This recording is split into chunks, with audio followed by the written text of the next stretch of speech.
Hey there, it's Average Tech, and today I just wanted to make sure that your iPhone or iPad is being used at its full potential. So let's start with the iPhone 5s, which is the base model that can be used for iPhone 5C, iPhone 5, or iPhone 6. So here we're going to look at widgets, like straight from your lock screen, or even from your notification tray. So there'll be this little edit toggle. If you just press on that, what you can do is you can add widgets. Now widgets are only supported by a few apps, not many, but a few, just like the more important ones like Snapchat and Instagram don't work, but WhatsApp does. And this shows you your recent chats and all the latest information, so you don't have to go into your phone to look at them. Let's say you wanted to take a picture in the mode that you like let's say you want to take an instant video. Instead of having to swipe, you go into settings, then you go straight into photo and camera. You scroll down until you find the section that's called preserve settings and toggle camera mode. Now what this does is the last mode that you used is what's going to be there when you open it. So if you want to take an instant video without having to swipe and wait for it to load, then there you go. It's like way faster to do it. Not a lot of people use this because they use Snapchat and Instagram, I know that. But if you use your camera just for the sake of the quality, then I think this is your option, yeah.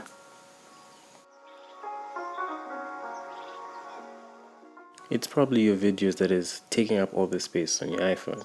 Now if you go back to photos and camera, you can change this quality of your videos to a lower resolution. If you change it to 720p, you can get a lot of space saved. Unless you have a 6S, you can change it from 4K 1080p or 1080p to 720p on lower phones. But yeah, trust me, it saves space. And I'm not so sure if it also does the same for slow motion, but I think it does.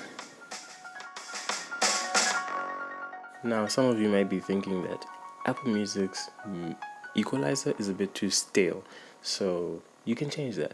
If you just go into settings quickly and then you go into music, what you can do now is go scroll down in this like a segment that's called EQ, which is your equalizer, and you can change how it sounds. So I love bass, I love a lot of it, so there are a lot of options, jazz and stuff, like to mix with this specific music that you're listening to.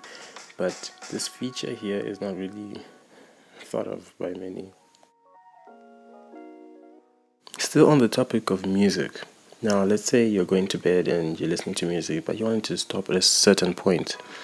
What you can do is you can basically just unlock your phone, and before you sleep you can go to the clock app. Okay, so what happens is now you can go and set a timer. So once that timer is over, your music stops like completely. And yeah, let me just set for 1 minute and show you.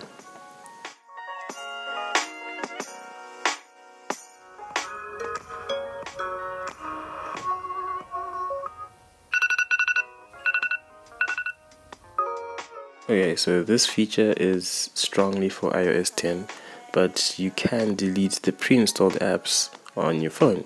I don't know if many of you know that. You probably discovered when you try to delete an app, but it's there.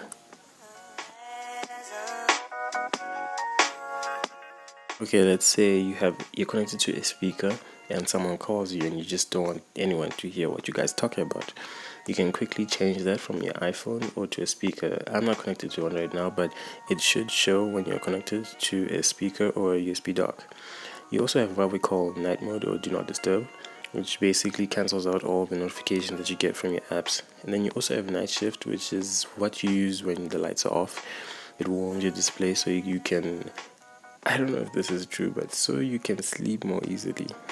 I don't know what that is, but yeah.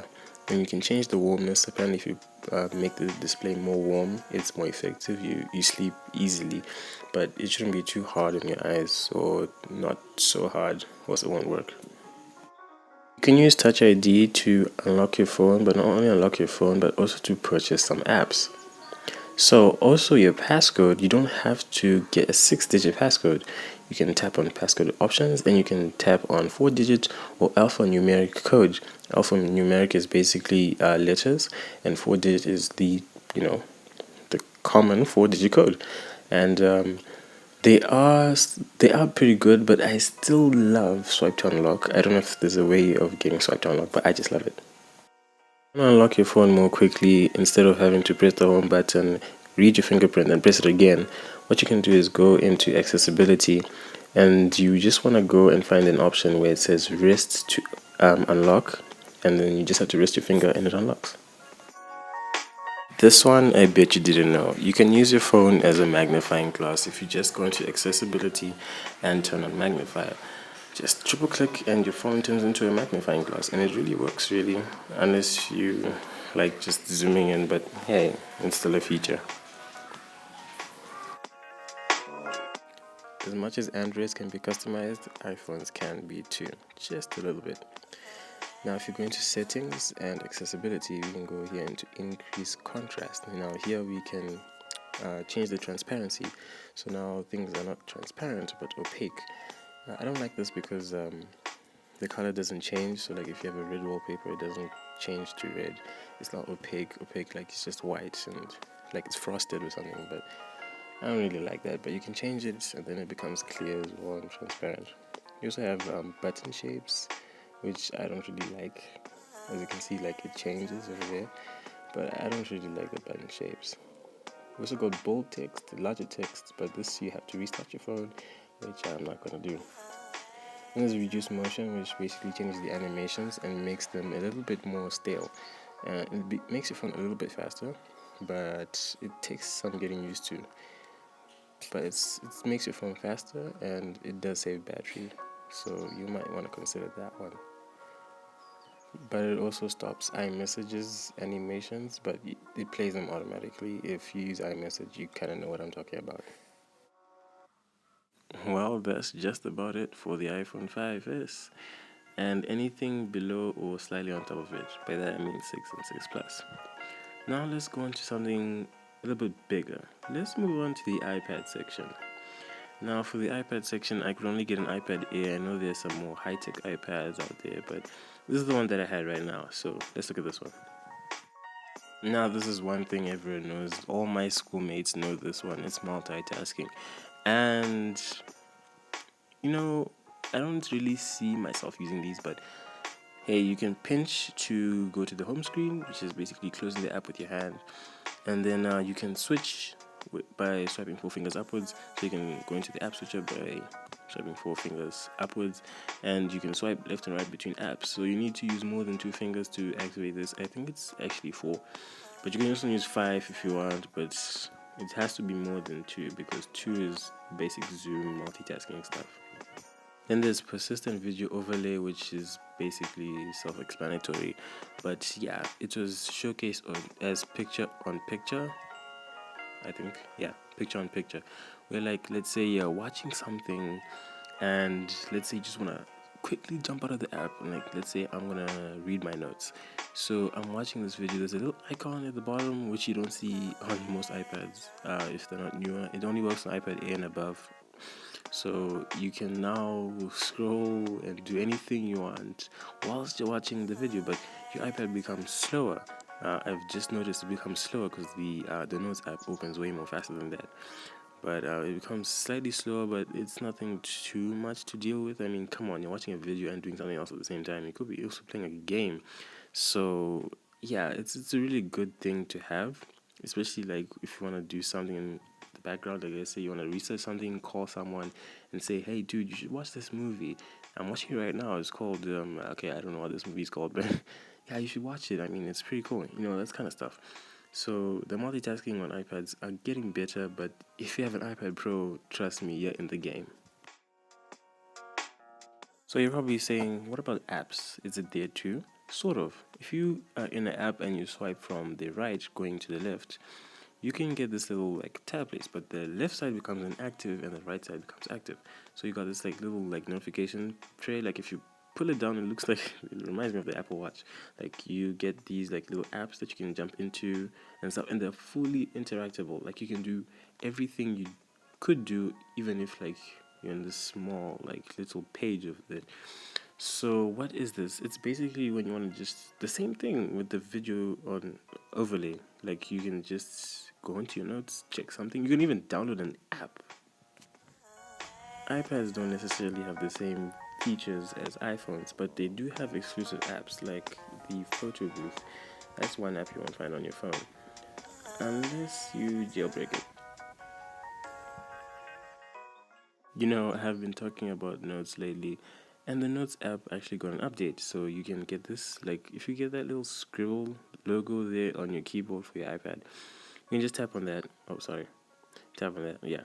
And then you get this interface for you to draw. So it's not just drawing, it's not professional drawing as such, but you can still do a little bit of some stuff. I took this moment to say Happy New Year to everyone on YouTube. Thanks for the support. I mean, to some people, they may say it's not a lot, but for how far I've come with your guys' help, it does mean something to me. I mean, I didn't even think I was going to get this far, like, believe it or not. But thank you guys. Thank you so much. So that's just about it for the iPad, or for the iPads. Now let's go on to the high-end side, which is the 6S. The 6S covers the iPhone 6, some of it, and the iPhone 7, because there are not too much features behind the two. So on the iPhone 6S, you get this reachability ability. So if you cannot reach like a certain part of your phone, you can just double tap the Touch ID button and it will come down. Now, a lot of people were psyched up for 3D Touch, but the people I know who have 6Ss and above actually don't use 3D Touch at all. So here you can, I'm not going to explain it. I've explained it in my previous video. I'll leave a link on that or just annotation. But you can set how firm or how light the 3D Touch is. And guys, this is really helpful. 3D Touch is helpful. I mean, you can get really quick shortcuts. I mean, you can take a selfie so quickly, and with the 6S's power, it's just lethal. It's immense. Okay, so this feature is only available on 6S and above. So here you can go into settings, and then go into your display settings, and then you have the option to raise to wake the phone. So you raise up the phone to your face and it wakes up. It works pretty efficiently. Here's another thing I've covered in my iPhone 6s review is live wallpapers. These are pretty nice and not a lot of people have them. I know only one person who has actually applied this, but you can go into live, your display settings, wallpaper, and then live, and you can choose, but some of them aren't to what people want. So you can make your own photos, you can just take some, but really they won't be as good as these ones.